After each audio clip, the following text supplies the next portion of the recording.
నమస్తే ఫ్రెండ్స్, నా మాట ఫుడ్ ఛానల్కి స్వాగతం. ఈరోజు వీడియోలో చిక్కుడుకాయ రైస్ ఎలా తయారు చేయాలో చూపిస్తానండి. ముందుగా అందుకు కావలసిన పదార్థాలు చూడండి. పచ్చిమిర్చి, ఒక ఉల్లిపాయ, ఒక టమాటా కట్ చేసి తీసుకున్నాను. కొత్తిమీర, పుదీనా, మెంతి ఆకులు, ఉల్లి ఆకులు కట్ చేసి పక్కన పెట్టుకున్నాను. తర్వాత అల్లం వెల్లుల్లి దంచి పక్కన పెట్టుకున్నాను. తర్వాత ఒక బిర్యానీ ఆకు, దాల్చిన చెక్క, కొద్దిగా సాజీరా, 2 లవంగాలు, 2 యాలకులు, 2 ఎండుమిర్చి తీసుకుంటున్నాను. తర్వాత 1 కప్పు బియ్యం గిన్నెలో వేసి 2-3 సార్లు కడిగి వాటర్ వేసి పక్కన పెట్టుకోవాలి. తర్వాత చిక్కుడుకాయలు బాగా కడిగి ఈ విధంగా చిన్నగా కట్ చేసి తీసుకోవాలండి. బియ్యం తీసుకున్న కప్పుతో 1.5 కప్పు చిక్కుడుకాయలని తీసుకుంటున్నాను. తర్వాత స్టవ్ ఆన్ చేసుకుని స్టవ్ పైన కుక్కర్ పెట్టిన తర్వాత తగినంత ఆయిల్ వేసి వేడైన తర్వాత ఆవాలు, జీలకర్ర వేసుకోవాలి. తర్వాత దాల్చిన చెక్క వేస్తున్నాను. తర్వాత బిర్యానీ ఆకు వేస్తున్నాను. తర్వాత సాజీరా, లవంగాలు, యాలకులు, ఎండుమిర్చి వేస్తున్నాను. తర్వాత దంచి తీసుకున్న అల్లం వెల్లుల్లి వేస్తున్నాను. తర్వాత ఈ విధంగా కలుపుకోవాలండి. తర్వాత పచ్చిమిర్చి వేస్తున్నాను. తర్వాత ఉల్లిపాయ ముక్కలు వేస్తున్నాను. తర్వాత పుదీనా ఆకు, ఉల్లి ఆకులు వేస్తున్నాను.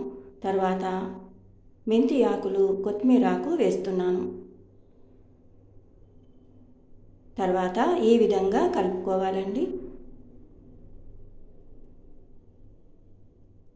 ఈ విధంగా కొద్దిగా ఫ్రై అయ్యేదాకా కలుపుకోవాలి.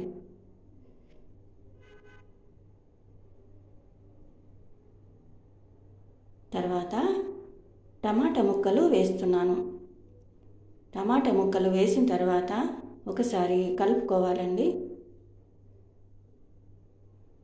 టమాటా ముక్కలు కొద్దిగా మెత్తగా అయ్యే వరకు వేయించుకోవాలి.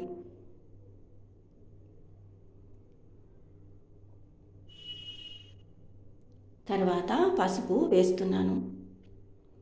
తర్వాత చిక్కుడుకాయ ముక్కలు వేస్తున్నాను. తర్వాత కలుపుకోవాలండి. తర్వాత 1 స్పూన్ కారం వేస్తున్నాను. 1 స్పూన్ సాల్ట్ వేస్తున్నానండి. తర్వాత 1 టీ గ్లాస్తో 3/4 గ్లాస్ వాటర్ని వేస్తున్నాను. చిక్కుడుకాయలు ఉడకడానికి ఈ వాటర్ వేస్తున్నానండి. ఈ విధంగా కలుపుకున్న తర్వాత మూత పెట్టి విజిల్ పెట్టి 1 విజిల్ వచ్చే వరకు చిక్కుడుకాయలని ఉడికించుకోవాలండి.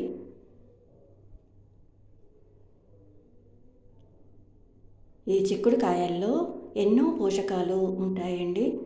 చెడు కొలెస్ట్రాల్ని కరిగించే శక్తి ఈ చిక్కుడుకాయల్లో చాలా ఉంటుందండి.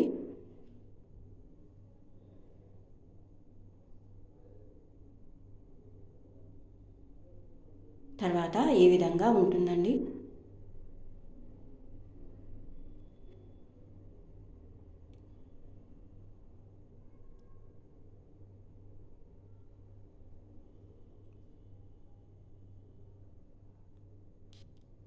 తర్వాత నీళ్ళను వంపేసి బియ్యాన్ని కుక్కర్లో వేసుకోవాలి.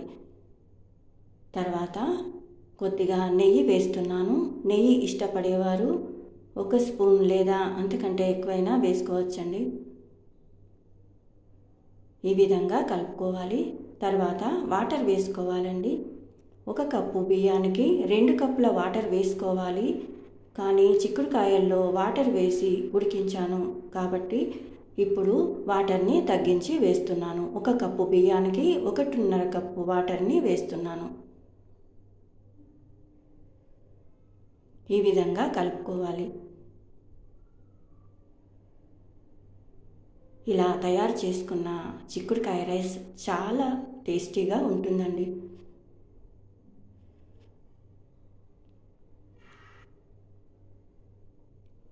తర్వాత మూత పెట్టి విజిల్ పెట్టి 2 విజిల్స్ వచ్చే వరకు ఉడికించుకోవాలండి.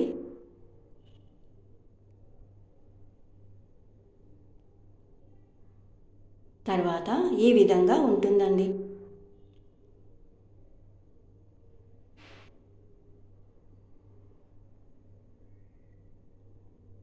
ఇలా పొడి పొడిగా ఉంటుంది. కొద్దిగా చల్లారిన తర్వాత ఇంకా పొడి పొడిగా తయారవుతుందండి. తర్వాత చివరగా కొత్తిమీర వేసుకోవాలి.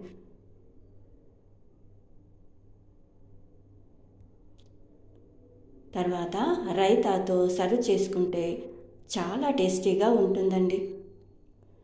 చూశారు కదా చిక్కుడుకాయ రైస్ తయారీ విధానం. ఈ వీడియో మీకు నచ్చిందనుకుంటాను. Thank you for watching.